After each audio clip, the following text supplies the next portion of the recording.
Welcome friends to Konexia high flyers, जहाँ पे हम आपको काफ़ी प्रॉमिसिंग और इमर्जिंग कॉर्पोरेट्स के बारे में जानकारी देते हैं। Today we have a very interesting company by the name of Insolation Energy limited, and we have a very distinguished panel of members from the company.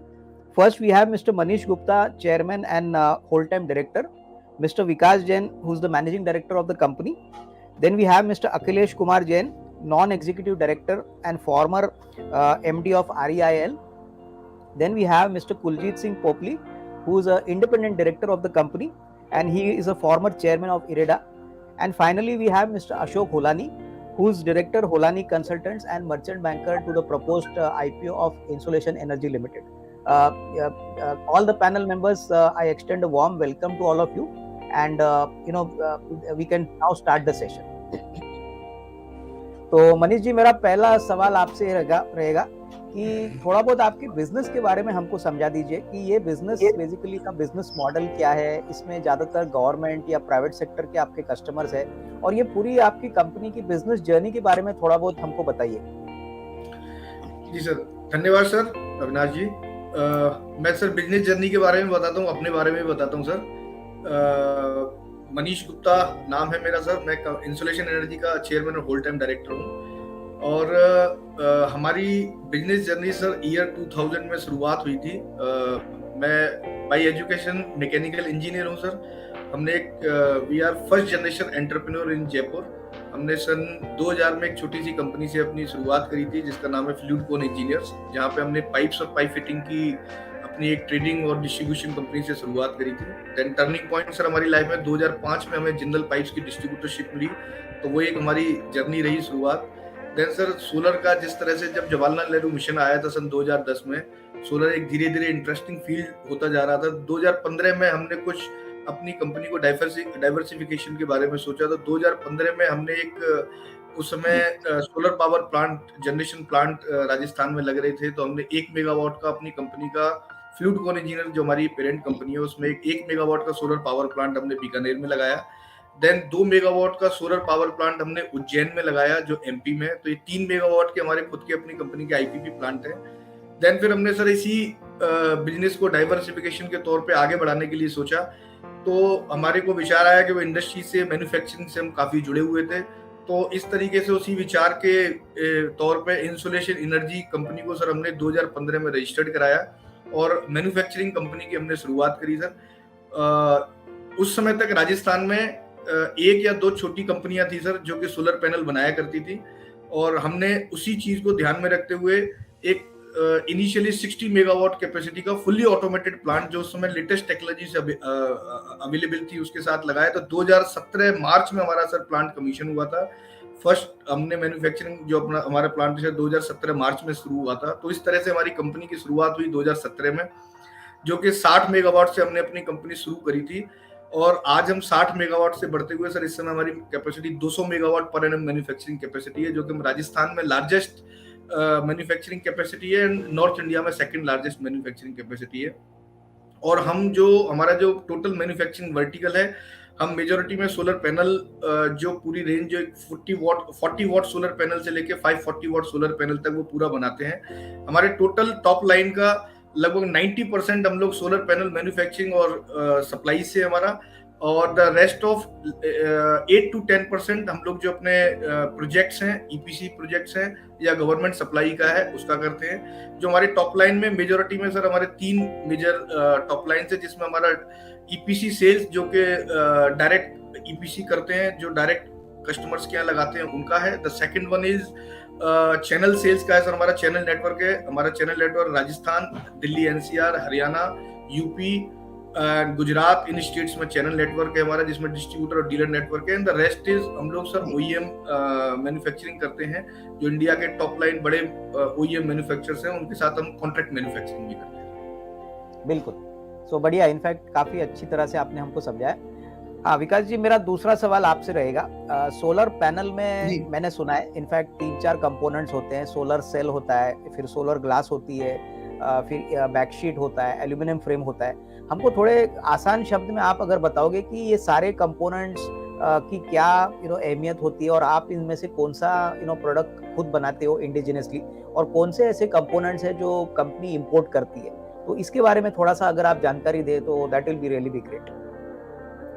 Ji sir, मैं बताता हूँ इसमें आपको डिटेल में कि solar panel manufacturing is basically ये electrical assembly, ये एक इलेक्ट्रिकल असेंबली की लाइन है। इसमें हम कोई भी कंपोनेंट अभी तक पैनल के अलावा कोई भी रॉ मटेरियल का कंपोनेंट हमें एज प्रेजेंट हम नहीं बनाते हैं। इसमें से कुछ कंपोनेंट तो हैं इम्पोर्टेड और कुछ डोमेस्टिकली अवेलेबल हैं। One of the most important raw material is solar cells. Solar cell की अभी भी इंडिया में कोई बहुत ज़्यादा मैन्युफैक्चरिंग नहीं है। We are totally dependent upon the imports. बहुत ही कम अमाउंट की सोलर सेल्स हमें इंडिया से मिल पाते हैं। बाकी सोलर सेल चाइना से, मलेशिया से, ताइवान से, इन कंट्रीज से इम्पोर्ट होता है।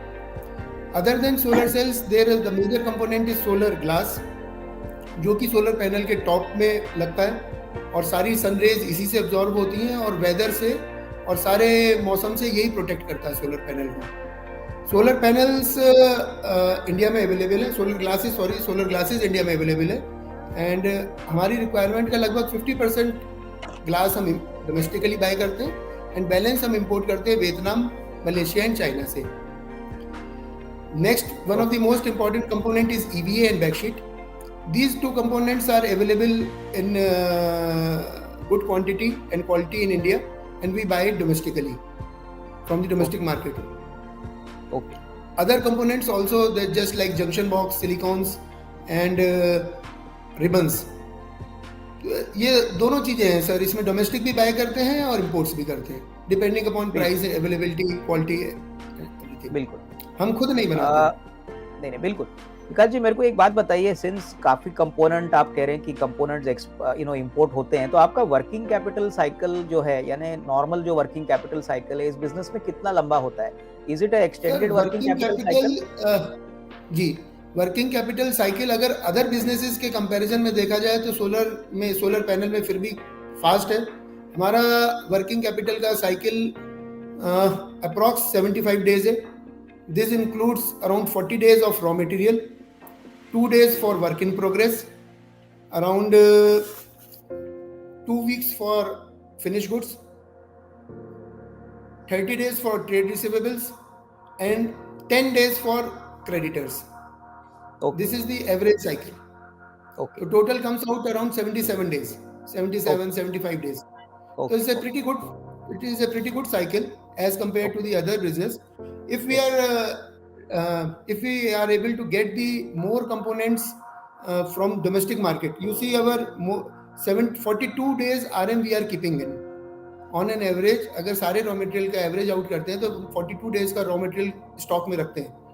ओके, जो कि काफी ज्यादा है, लेकिन हमें इंपोर्ट साइकिल की, इंपोर्ट्स की वजह से, इंपोर्ट डिपेंडेंसी की वजह से और रेंज मेंटेन करने के लिए इतना रॉ मटेरियल हमें रखना होता है।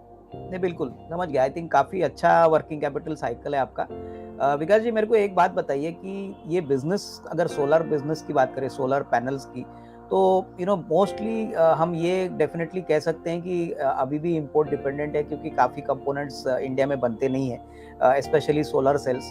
तो मेरे को बताइए, अपने बिजनेस में सबसे बड़ा जो रिस्क कौन सा है, और आपके बिजनेस में जो आपका सबसे यूएसपी यानी जो कॉम्पिटिटिव एडवांटेज है जब आप कस्टमर से बात करते हैं, तो ये दोनों तरफा कैसे रहेगा? एक तो रिस्क जो हर बिजनेस में होता है, लेकिन अपने बिजनेस के लिए कौन सा बड़ा रिस्क आप समझते हैं, और दूसरा in terms of your competitive advantage.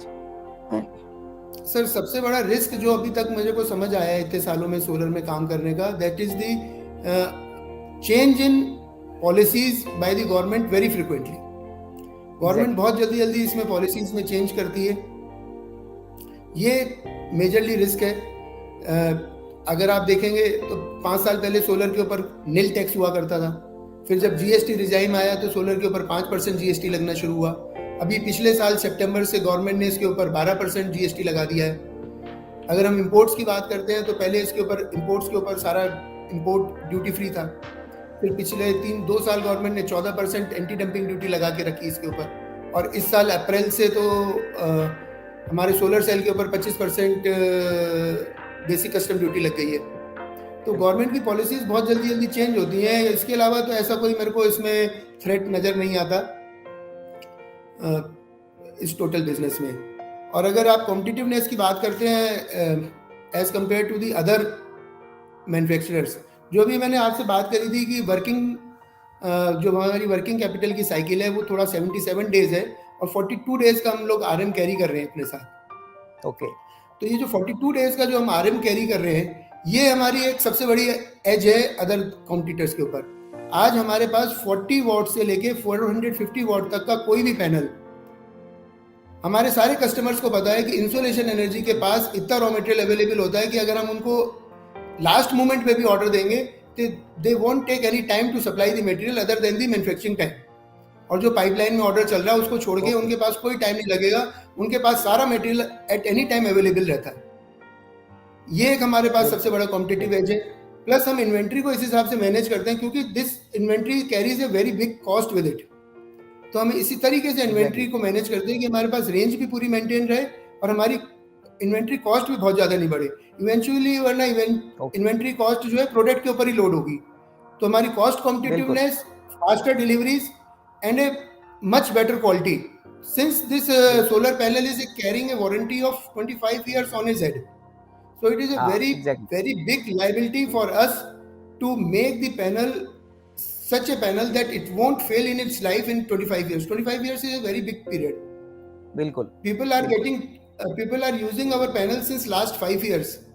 और जो हमारा आज तक का सर पहला कस्टमर था, that is still with us. Okay. तो जो हमारा पहला कस्टमर था 5 साल पहले, आज 5 साल से कंटिन्यू हमारे पैनल्स यूज कर रहा है। तो आप समझ सकते हैं कि customers are having trust with अस।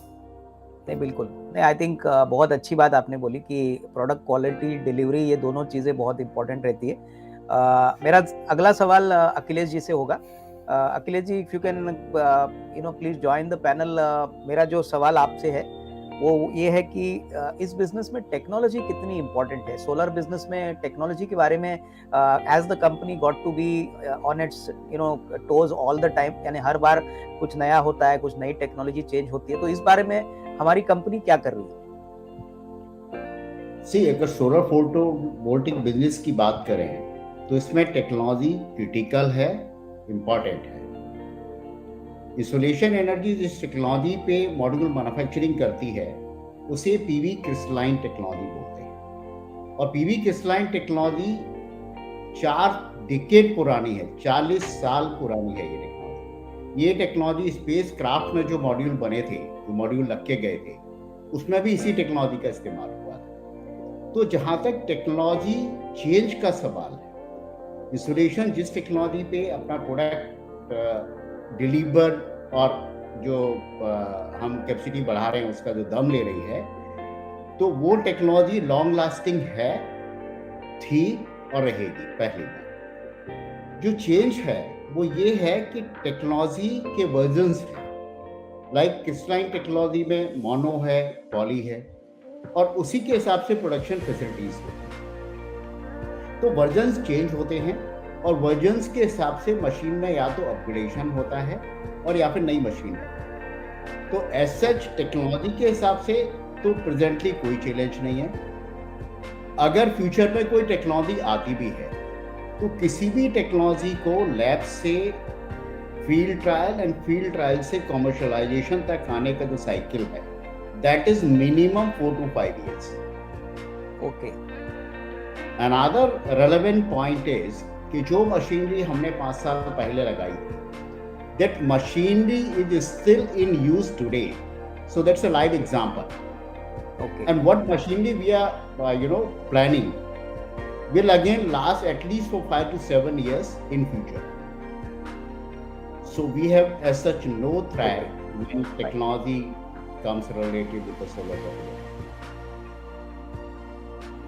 ठीक है, तो उसका मतलब सोलर बिजनेस में जो आप बता रहे हो Akhilesh ji, I think R&D is a very regular process. आपको अपडेशंस रेगुलरली करने पड़ते हैं तो यस ये जो अभी आप नई मशीन्स लगाएंगे, इसका डेफिनेटली जो एक्सटेंडेड लाइफ होगा वो कम से कम हम ये समझ सकते हैं कि अगले 3-4 सालों के लिए तो यही टेक्नोलॉजी चलेगी, यानी जो भी R&D, जो भी एक्सपेंशन हम करेंगे, can we believe that next 3-4 years you are getting geared up for the next 3-4 years, if I understand Next properly? 5 to 7 years, Okay, fine. not 3 to ठीक 4 है. years. Because 5 years Okay. we have already shown with our earlier machine. Okay. एक point मैं थोड़ा सा add करना चाहूंगा यहाँ पे, गवर्नमेंट पॉलिसीज का आप भी सुन रहे होंगे, वातावरण में देख रहे होंगे, काफी बिल्कुल, डायनामिक्स बिल्कुल. बहुत पॉलिसी बदल रही है, बट जो करंट टाइमिंग है वो प्रोबेबली गवर्नमेंट पॉलिसी के हिसाब से बेस्ट है सोलर फोटोवोल्टिक इंडस्ट्री के लिए, क्योंकि ये पहली बार ऐसा हुआ है कि मॉड्यूल और सेल पे कस्टम ड्यूटी इम्पोज करी गई है, and that to the tune of 25 and 40%. And government का पूरा फोकस है कि मैन्युफैक्चरिंग इस कंट्री में एस्टैब्लिश हो. Okay. So this is something, and that's the reason why installation is planning the existing 200 megawatt which is in already in place, another 500 megawatt, and then another 500 megawatt to make it to 1.2 gigawatt. I thought that should be added. नहीं, definitely ये बहुत अच्छा point बोला, और ये एक बात से गवर्नमेंट की जो मेक इन इंडिया पॉलिसी है, मैन्युफैक्चरिंग इंडिया में जो एनकरेज करना है, आत्मनिर्भर भारत, ये आई थिंक एक क्लासिक एग्जांपल है कि गवर्नमेंट ऑफ इंडिया चाहती है कि लोकल कंपनीज यहाँ पे ज़्यादा प्रोग्रेस करे, और इसीलिए इंपोर्ट्स पे कस्टम ड्यूटी लगाई है. तो डेफिनेटली मुझे लग रहा है कि इससे काफ़ी फायदा इंडियन कंपनीज का होगा. तो thank you for the reply Akhilesh ji. Manish ji, मेरा अगला सवाल ये रहेगा कि अगर आप हमको बता दें कि इंसोलेशन एनर्जी के जो फाइनेंशियल्स है FY22 के लिए जो अभी कंक्लूड हो चुका है, उसके बारे में अगर आप थोड़ी सी जानकारी हमको दे सके कि किस तरीके का रेवेन्यू, किस तरीके का प्रॉफिट, किस तरीके के नंबर्स आए हैं, क्योंकि ये काफी इंपॉर्टेंट नंबर्स है इन्वेस्टर्स के पॉइंट ऑफ व्यू से. सो इसके बारे में थोड़ी सी जानकारी अगर आप दोगे, that will be really be great.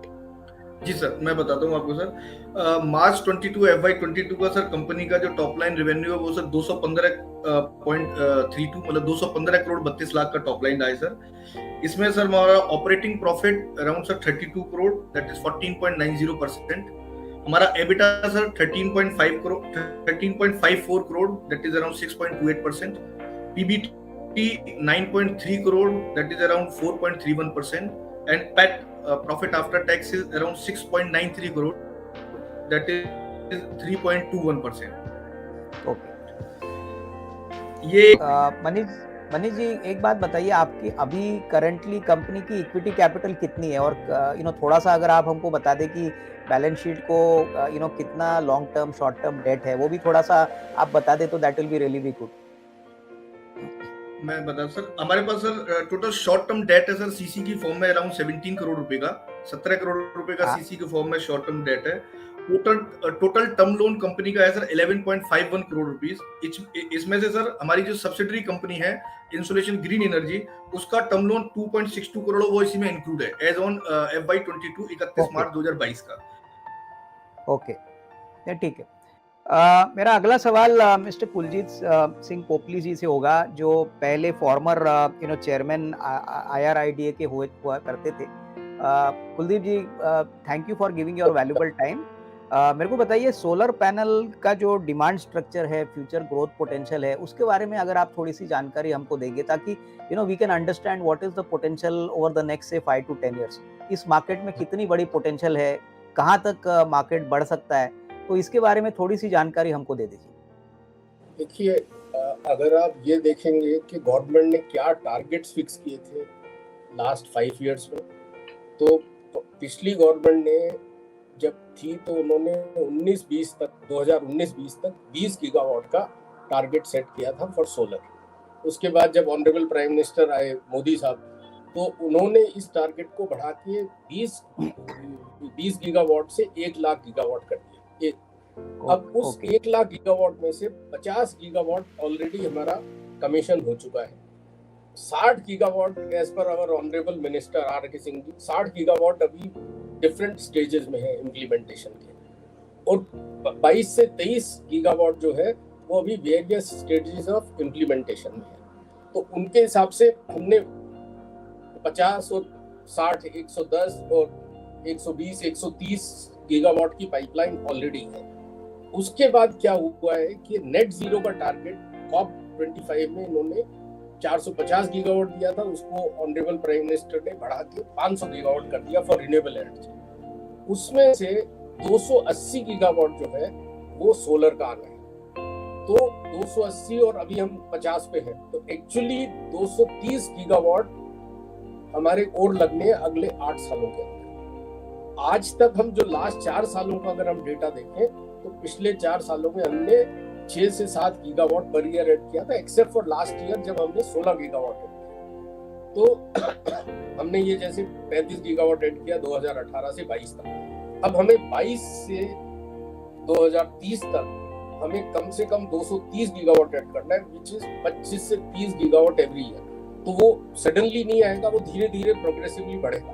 तो आप ये देखोगे कि डिमांड बहुत ज्यादा है, इसकी टारगेट्स बहुत सेट किए और उसके अंदर बहुत सारी डिफरेंट स्कीम्स भी लाए हैं गवर्नमेंट। अभी तो आपका जो हमारा रूफटॉप का टारगेट था 40 गीगावाट, उसके अगेंस्ट सिर्फ 4 से 5 गीगावाट ही कंप्लीट हुआ। उसके बाद इनका सोलर पंपिंग स्कीम है, उसके अंदर इन्होंने सेंट्रल ने टारगेट रखा था 3.5 लाख पंप्स का, उसमें से अभी ऑलरेडी 1,23,000 से 30,000 पंप्स लग चुके हैं। तो पंपिंग के अंदर भी वो डिफरेंट कैटेगरी हो गई, एक तरह से रूफटॉप अलग हो गई और ग्रिड कनेक्टेड अलग हो गई। तो अगर आप अभी हमारी मैन्युफैक्चरिंग कैपेसिटी देखेंगे तो अभी मॉड्यूल के अंदर हमारी 15 गीगावाट मैन्युफैक्चरिंग कैपेसिटी है, लेकिन जो ग्रिड कनेक्टेड में जाता है इसमें से वो 5 से 6 गीगावाट जाता है। तो इस तरह की जो कंपनी है जैसे इंसुलेशन एनर्जी है, इनके मॉड्यूल्स ग्रिड कनेक्टेड में चले जाएंगे क्योंकि क्वालिटी एश्योर करते हैं और बड़ा प्रोजेक्ट है। और आगे इनका जो एक्सपेंशन है वो बहुत जरूरी है कि वो हमारी डिमांड मीट करे, और जितना भी बढ़ेगा they will be able to meet these consumption will their demand will not be a problem। उसके बाद आपने देखा होगा ग्रीन हाइड्रोजन मिशन भी गवर्नमेंट ने लॉन्च कर दिया। बिल्कुल। तो ग्रीन हाइड्रोजन का जो एम रखा है वो 5 मिलियन टन रखा है अप टू 2030। अगर वो हम प्रोड्यूस करते हैं तो हमें 115 गीगावाट रिन्यूएबल एनर्जी, सोलर हो या विंड हो, वो किसी भी कॉम्बिनेशन में वो यूज होगा।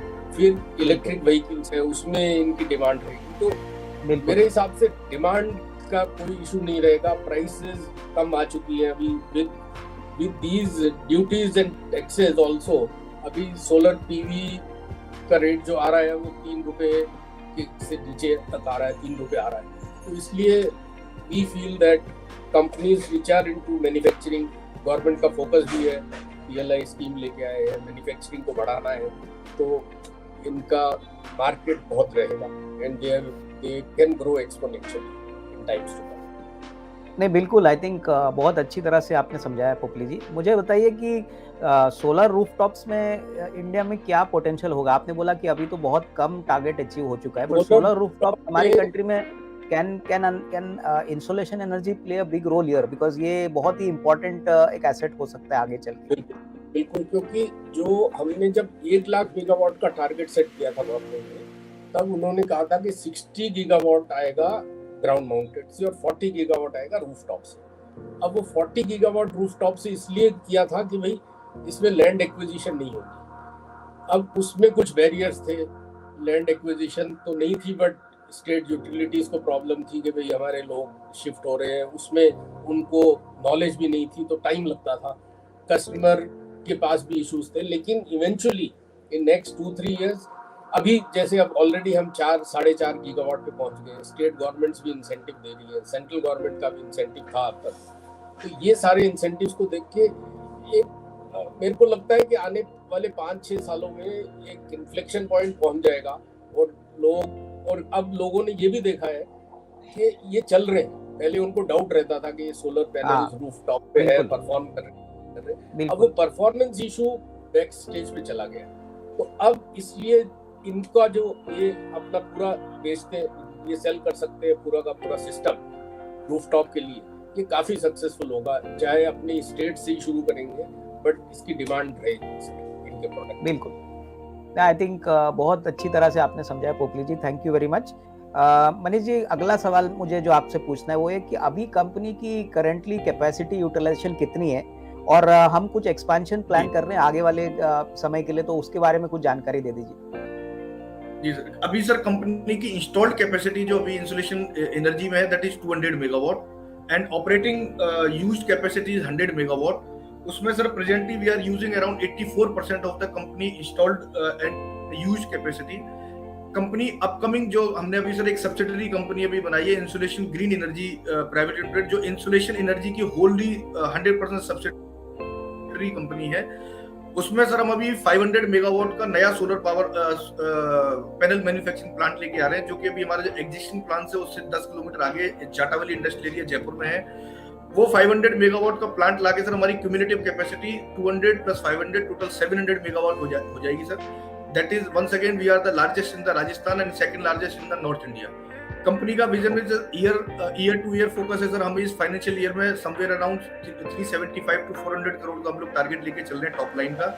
And year 2023-24 somewhere 600 to 700 crore का कंपनी का टॉप लाइन हम लोग लेके प्लानिंग को लेके चल रहे हैं। ईयर 24-25 समवेयर अराउंड कंपनी का सर 1000 करोड़ का हम लोग कंपनी का टॉप लाइन का टारगेट लेके चल रहे हैं। इसमें हमारा सर आगे फ्यूचर में जाके आफ्टर 2024 500 मेगावाट का सोलर पैनल का एक लाइन लगाने का और प्लान है। इस तरह कंपनी की टोटल जो प्लानिंग है with in next 2 year 1.2 gigawatt total solar panel manufacturing की कैपेसिटी का लगाने का प्लान है। मनीष जी, एक बात मेरे को वापस बता दीजिए कि ये जो एक्सपेंशन हम प्लान कर रहे हैं ये कब तक शुरू होने की पॉसिबिलिटी है? ये जो भी हम एक्सपेंशन बोल रहे हैं, current expansion with in next 2 to 3 month sir, ये एक्सपेंशन ये पर्टिकुलर फर्स्ट एक्सपेंशन हो जाएगा सर। ऑलरेडी पाइपलाइन में है। कैपेक्स हमारा अंडर सर कंस्ट्रक्शन में लगभग फाइनल स्टेज पर, मशीनें सर अगले महीने तक सारी की सारी इंस्टॉल होने की तैयारी में शुरू हो जाएंगी। तो हमारे को उम्मीद है विद इन 2 to 3 मंथ्स हम इस कैपेसिटी को एडप्ट कर देंगे सर। ठीक है। मनीष जी, मेरा और एक सवाल आपसे रहेगा। मेरे को बताइए कि सर गवर्नमेंट पॉलिसी को लेके सोलर इंडस्ट्री को, जो गवर्नमेंट पॉलिसी का अभी जो रवैया है उसके ऊपर आपका क्या थॉट प्रोसेस है और फ्यूचर में आपका क्या स्टांस रहेगा? क्योंकि आपने भी कहा कि काफी हद तक पॉलिसीज चेंज होती रहती है, उससे काफी फ्रीक्वेंट पॉलिसी चेंजेस भी अच्छी नहीं होती। तो इसके बारे में आपका क्या ख्याल है और व्हाट डू यू थिंक ये इंडस्ट्री का फ्यूचर फिर कैसे अलाइंड होगा? अभी पोपली जी ने तो बहुत अच्छी तरह से बताया कि डिमांड पोटेंशियल तो बहुत मैसिव है, but on government policy front what is your thought process and how is the company gearing up for that? Sir जैसे पोपली सर ने भी बताया, इनफैक्ट रिन्यूएबल या सोलर 2010 में जवाहरलाल नेहरू मिशन शुरू हुआ था यूपीए सरकार के टाइम में। उस समय टारगेट इंडिया का शुरुआत और फिक्स किया गया था। शुरुआत में ये 20,000 मेगावाट जो 20 गीगावाट के बराबर होता है, ये टारगेट फिक्स किया था। तो उस समय के हिसाब से पॉलिसी नो डाउट बनाई गई थी। शुरुआत में सरकार का मेजोरिटी में फोकस ये था कि किसी भी तरह से अपने देश में कैपेसिटी बिल्डअप हो सोलर पावर जनरेशन के लिए। एक चीज मैं और ये बताना चाहूंगा कि solar power generation and solar equipment manufacturing ये दिखते हैं कि लेकिन टोटली डिफरेंट वर्टिकल है बिजनेस के। मैन्युफैक्चरिंग टोटली डिफरेंट है and power generation totally different है। तो शुरुआत के टाइमों में, शुरुआत के सालों में सरकार का पावर जनरेशन पे ज्यादा फोकस रहा। फिर उसके बाद नरेंद्र मोदी जी की सरकार आई, तो इन्होंने धीरे धीरे पावर जनरेशन के साथ साथ मैन्युफैक्चरिंग पे भी अपना फोकस स्टार्ट किया। और जब मेक इन इंडिया और make in India made in India का ये मिशन स्टार्ट हुआ, तो धीरे धीरे करके सरकार को ये समझ में आने लगा कि पावर जनरेशन के साथ साथ सोलर मैन्युफैक्चरिंग को भी अपने देश में ही बढ़ावा देना है और हमारे को अपने देश को मैन्युफैक्चरिंग में भी आत्मनिर्भर करना है। इसी चीज को ध्यान में रखते हुए, क्योंकि देखिए ये सेंटर की पॉलिसीज होती है, बड़ी पॉलिसीज होती है, इनको बनने में टाइम लगता है। Basic custom duty solar panel और सोलर सेल्स पे जो 1 अप्रैल 2022 को अनाउंस करी गई है, जिसके लिए पिछले 2 साल से इंडस्ट्री भी मेहनत कर रही थी, सरकार भी हमसे सारे के सारे सजेशंस मांग रही थी। इस बार के बजट में इसको गजट नोटिफिकेशन में शामिल किया गया। श्रीमती निर्मला सीतारमन जी जो ऑनरेबल हमारी फाइनेंस मिनिस्टर हैं, उनसे मैं खुद मिल के आया था। उन्होंने हमें आश्वासन दिया था कि इस बार इस बेसिक कस्टम ड्यूटी को हम इस फाइनेंशियल बजट में शामिल करेंगे और उनके उस आश्वासन के तहत ही मेक इन इंडिया को सपोर्ट करते हुए भारत सरकार ने 1 अप्रैल 2022 से सोलर पैनल और सोलर सेल्स के इंपोर्ट पे बेसिक कस्टम ड्यूटी लगा दी। तो इस एक पर्टिकुलर डिसीजन से हमें लगता है कि देश के अंदर मैन्युफैक्चरिंग को बहुत बड़ा बढ़ावा मिलेगा। सोलर पैनल के साथ साथ सोलर के जो अलग अलग तरह के रॉ मटेरियल होते हैं, उनकी भी मैन्युफैक्चरिंग को अपने देश के अंदर बढ़ावा मिलेगा। और उसमें से कई सारे जो कंपोनेंट है, जिसमें कि सोलर ग्लास है, EVA है या बैकशीट है, इन पे ऑलरेडी एंटी डंपिंग ड्यूटी लगी हुई है दूसरे देश से अगर हम लेके आते हैं। तो अगले 2 से 3 साल के अंदर हमें लगता है कि बहुत अच्छा इकोसिस्टम मैन्युफैक्चरिंग का अपने देश के अंदर डेवलप होगा, जिसमें कि सोलर पैनल की जो भी लगभग 15 से 16 गीगावाट की मैन्युफैक्चरिंग कैपेसिटी है, वो इसी साल बढ़ के हमारे को उम्मीद है 2022-23 इस फाइनेंशियल ईयर में लगभग 40 गीगावाट तक पहुंच जाएगी। और अगले 3 से 4 साल के अंदर समवेयर अराउंड 50 गीगावाट से 60 गीगावाट के आंकड़े को टच करनी चाहिए। तो उसी कंपेरिजन में लोकल रॉ मटेरियल मैन्युफैक्चरिंग भी बढ़ेगी। और जो सरकार ने इस समय एक लक्ष्य रखा हुआ है कि हमें अपने देश के अंदर ही मैन्युफैक्चरिंग रखनी है और सोलर या इससे जुड़े हुए इक्विपमेंट या कंपोनेंट को अपने देश के अंदर ही बनाना है, तो हमें लगता है कि 2024-25 तक हम आत्मनिर्भर हो जाएंगे और हमें दूसरे देशों से आयात करने की, इंपोर्ट करने की जरूरत ही नहीं पड़ेगी। तो टारगेट हमारे गवर्नमेंट के बहुत बड़े हैं, 500 गीगावाट तक के टारगेट हैं। तो काफी बड़ा बिजनेस है, काफी बड़ा सप्लाई चेन है जो अगले 4-5 साल तक और 2030 तक रहने वाला है। और अगर हाइड्रोजन मिशन, जैसे पोपली सर ने भी बताया कि हाइड्रोजन मिशन अगर इसमें सोलर के साथ या रिन्यूएबल के साथ ऐड कर दिया जाए, तो मेरे को लगता है मार्केट 2040-2045 तक इसी तरीके से रहेगा। बिल्कुल बढ़िया, इनफैक्ट बहुत अच्छा आपने समझाया। मनीष जी, और एक सवाल जो मेरा है, मुझे पूछना है कि देखिए सोलर बिजनेस में ऑर्डर बुक काफ़ी इंपॉर्टेंट होती है, तो ये ऑर्डर बुक किस तरह से बिल्डअप होती है, इसके बारे में अगर आप हमको बता दें कि क्वार्टरली है या 6 मंथली है, किस तरह से ऑर्डर बुक बनती है, और नॉर्मल जो बिजनेस का साइकिल होता है कि ऑर्डर बुक के हिसाब से आप प्रोडक्शन करते हो, तो इसके बारे में थोड़ी सी हमें जानकारी दे दीजिए। देखिए, जैसे मैंने आपको पहले बताया था कि हमारे मेजोरिटी में 3 कस्टमर वर्टिकल रहते हैं। एक जो हमारे EPC कस्टमर्स हैं, तो EPC कस्टमर अपनी रिक्वायरमेंट्स के हिसाब से हमारे को सर ऑर्डर देते हैं और उसमें उनकी डिलीवरी पीरियड 4 से 6 वीक या 8 वीक तक रहती है।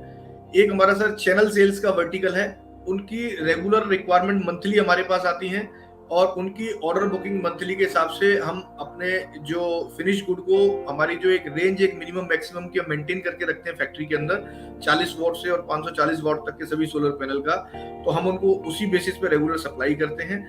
थर्ड, जो हमारा सर OEM मैन्युफैक्चरिंग, जो कॉन्ट्रैक्ट मैन्युफैक्चरिंग रहता है, उसमें सर हमारे पास ऑर्डर बुकिंग कस्टमर के साथ क्वार्टरली, 6 मंथली और ईयरली तीनों तरह से रहती है सर। तो कई कस्टमर्स ऐसे हैं जो क्वार्टरली पूरी हमारे को एक बुकिंग का एक टेंटेटिव शेड्यूल दे देते हैं, कुछ कस्टमर 6 महीने का और कुछ कस्टमर पूरे साल तक का हमारे साथ जुड़ के रहते हैं सर, जिसमें कि हमारे पूरे साल का उनके साथ लगभग कॉन्ट्रैक्ट रहता है, एक मिनिमम मैन्युफैक्चरिंग कैपेसिटी का कॉन्ट्रैक्ट उनके साथ रहता है। तो इस तरीके से हम सर महीने की शुरुआत में, या कह सकते हैं हर महीने के फॉरवर्ड में ही लगभग 70 से 80% तक हमारी फैक्ट्री की ऑर्डर बुकिंग ऑलरेडी बनी रहती है सर। और बाकी के जो बुकिंग है, जो रेगुलर मंथ चलता रहा है, उसमें चैनल सेल्स, EPC सेल्स या दूसरी सेल्स से आती रहती है सर। बिल्कुल। तो हमें हमारे को उम्मीद है सर कि 2022-23 अभी तक जो पोजीशन है, कंपनी ने जो 84-85% का जो अपना मैन्युफैक्चरिंग का जो एक टारगेट लिया हुआ है, हमारी कोशिश है कि इस साल हम 90% तक अचीव करें इस मैन्युफैक्चरिंग, मंथली मैन्युफैक्चरिंग टारगेट। ठीक है, आई थिंक बढ़िया, आई थिंक काफ़ी अच्छी तरह से मनीष जी आपने समझाया। मेरे ख्याल से जो आपके कॉम्पिटिटर्स है उसके बारे में अगर आप 1-2 नाम हमको बताएं, क्योंकि देखिए इंडस्ट्री तो काफ़ी कॉम्पिटिटिव है, लेकिन इस इंडस्ट्री में ऐसे कौन से कंपेरेबल कंपनीज होंगे जो हम कंपेयर कर सकते हैं, क्योंकि लिस्टेड कंपनीज में तो अभी काफ़ी कम प्लेयर्स है जो प्योरली सोलर पैनल बनाते हैं, बट क्या ये कंपनीज अनलिस्टेड है, प्राइवेट है या पब्लिक में है, इसके बारे में थोड़ी सी जानकारी अगर आप दें। सर देखिए, अभी purely solar panel manufacturing listing company में सर हमारी शायद देश की पहली कंपनी होगी जो कि हम अपनी कंपनी को बॉम्बे स्टॉक एक्सचेंज पे लिस्ट करने के लिए जा रहे हैं। बाकी कुछ एक कंपनियां हैं, but they are not purely solar panel manufacturers, they are doing some other works also. और इनिशियली जो उनके पब्लिक या उनकी जो लिस्टिंग हुई थी वो दूसरे मतलब फील्ड सेक्टर के हिसाब से हुई थी सर। बिल्कुल। बाकी कुछ बड़े नाम है सर हमारी फील्ड के। अगर सोलर पैनल मैन्युफैक्चरिंग की बात करते हो तो इंडिया के सबसे बड़े मैन्युफैक्चरर अडानी ग्रीन एनर्जी है सर, जो देश के सबसे बड़े पैनल मैन्युफैक्चरर है। इसके बाद सर वारी एनर्जीज है, विक्रम एनर्जीज है। ये टॉप लाइन कंपनियां हैं, जो लिमिटेड कंपनियां हैं, जिनका के लगभग टॉप लाइन 2000 करोड़ या उससे ऊपर का है। इसके बाद सर कई सारी ऐसी कंपनियां हैं जो टॉप लाइन 1000 करोड़ के आसपास की हैं, जिनमें Goldi solar, premier solar, Hyderabad, Surat और इस तरह की बेस कंपनियां हैं। नॉर्थ में हम बात करें तो सात्विक सोलर है सर, जिनका टॉप लाइन लगभग 400 करोड़ के आसपास का है। एल्पेक्स सोलर है, जिनका भी टॉप लाइन 250 करोड़ के आसपास का है। और राजस्थान में हम सर सबसे बड़े हैं। राजस्थान में 2 कंपनियां हैं sir, genus and solar max. उनका टॉप लाइन समवेयर अराउंड 50 से 60 करोड़ के आसपास का होगा। तो अगर हम अपनी बात करते हैं तो एक एसएमई और एमएसएमई इंडस्ट्री में हम एक अच्छे से टॉप लाइन के साथ मैनेज करके है सर, और जो कि इस साल हमारे को उम्मीद है कि हम लोग समवेयर अराउंड 350 से 400 करोड़ तक का टॉप लाइन अचीव करेंगे। बिल्कुल बिल्कुल, बढ़िया। I think very good Manish ji. मेरा अगला सवाल जो होगा वो अशोक जी से होगा। Holani ji, if you can come please. In fact just wanted to know आपसे कि इस कंपनी का आईपीओ के ऊपर जो वैल्यूएशन हुआ है, प्लस इस कंपनी की जो फेयर वैल्यू निकल के आ रही है, इसके बारे में अगर आप थोड़ी सी जानकारी इन्वेस्टर्स को दे दे कि मोटा मोटी what is the kind of valuation आ रहा है, प्लस किस प्रकार से आपने इसका पेयर कंपैरिजन किया है। तो if you can share some colour on this. Thank you Avinash ji. Friends, Insolation Energy जिस इंडस्ट्री में है वो सनराइज इंडस्ट्री है, जो जैसे आपने खुद ने कहा कि बहुत सारी कमी कंपनियां हैं जो प्योरली मॉड्यूल मैन्युफैक्चरर में है और जो लिस्टिंग कराने जा रही है। तो संभवतः ये जो इंसुलेशन एनर्जी है, ये इकलौती फुल्ली 100% मॉड्यूल मैन्युफैक्चर कंपनी शायद पहली होगी इस बाजार के अंदर आते समय। जो हमने इसका वैल्यूएशन किया है, बहुत ही फेयरली अट्रैक्टिव वैल्यूएशन लेके आ रहे हैं हम लोग इसके आसपास। आईपीओ हमारा बुक बिल्डिंग पैटर्न के थ्रू हम लेके आने वाले हैं। सो वैल्यूएशन समवेयर अराउंड 78 करोड़ से 85 करोड़ के आसपास की वैल्यूएशन पे ये कंपनी प्रपोज्ड है आईपीओ लाने के लिए, जिसके अंदर कंपनी 22 करोड़ 16 लाख रुपए रेज करेगी पब्लिक के थ्रू, जिसमें वही एचएनआई कंपोनेंट और रिटेल कंपोनेंट होने वाला है। जो वैल्यूएशन हमने दी है तकरीबन प्री आईपीओ लेवल के ऊपर तकरीबन 55 से 60 करोड़ की वैल्यूएशन है। Post IPO it will be around 78 से 85 करोड़ रुपए के अंदर, जो fairly good in comparison to the SME companies ये रहने वाला है। अप्रोक्सीमेटली जो पी मल्टीपल रहेगा वो 10-11 के आसपास हम इसको प्रपोज कर रहे हैं, जो एक आइडियल रहता है फॉर एसएमई कंपनी, जो कि ग्रोथ ओरिएंटेड कंपनीज होती हैं। उसी के हिसाब से जहां तक इनको वैल्यूएशन देने की बात है, हमने इनके फाइनेंशियल्स के हिसाब से वैल्यूएशन करी है, प्लस इनकी मार्केट में कॉम्पिटेंस एज के हिसाब से करी है, और इनका जो फुल्ली डेकोरेटेड बोर्ड है, जिसके अंदर 2 इंडस्ट्री के स्टालवर्ड्स इसके अंदर डायरेक्टर्स हैं, जैसे मिस्टर ए.के. जैन साहब हैं, जो रील के एक्स मैनेजिंग डायरेक्टर रहे हैं, जो 9 साल तक उन्होंने वहाँ सर्विसेज दी है और रील को बहुत बड़े लेवल पे लेके गए हैं। जो दूसरे हमारे डायरेक्टर साहब हैं, पोपली साहब, वो अपने आप में इंडस्ट्री के सेलवार्ड्स हैं। जो एमएनआरई है, पूरा जो गवर्नमेंट डिपार्टमेंट जो उसको मैनेज करता है ऑल इंडिया लेवल के ऊपर, उसके ये चेयरमैन रहे हुए हैं। वहाँ उन्होंने पूरी इंडस्ट्री को कैसे शेप अप करना है वो प्लान किया। जो 2 प्रोमोटर्स हैं इस कंपनी के, वो खुद इंजीनियर्स हैं और पूरी समझते हैं पूरी टेक्नोलॉजी को, काम को, और पूरे 2015 से चालू किया था, 17 से प्लान डाला, फिर जैसे से रिक्वायरमेंट आती गई तो नया कैपेक्स लेके आ रहे हैं। तो अगर फ्यूचर की अर्निंग्स को लिए आप डिस्काउंट करेंगे तो बहुत ही अट्रैक्टिव वैल्यूएशंस है। इन्वेस्टर इसमें अच्छा सबको रिटर्न मिलने की पूरी उम्मीद है, क्योंकि अभी जो वैल्यूएशंस है वो हमने पोस्ट प्री के हिसाब से करी है। जब जैसा ही जो इनका प्लांट जो अगले महीने कमीशन हो जाएगा और अक्टूबर-नवंबर से प्रोडक्शन भी चालू कर देंगे, तो फोरसाइट जो अगले साल के नंबर्स हैं तो बहुत ही अट्रैक्टिव वैल्यूएशंस होगा। और मुझे उम्मीद है जैसे हमारे पिछले आईपीओ को समर्थन दिया था लोगों ने, इस आईपीओ को भी भरपूर समर्थन मिलेगा और ये इन्वेस्टर्स के लिए अच्छे रिटर्न्स लेके आएगा।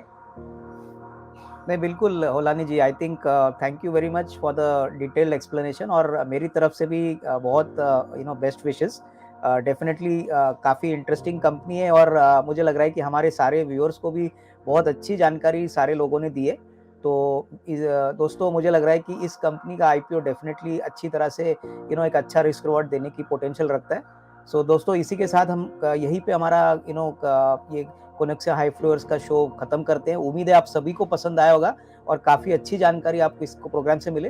तो अगर आपको अच्छा इस प्रोग्राम लगा है तो इसको शेयर और लाइक ज़रूर करिए। धन्यवाद।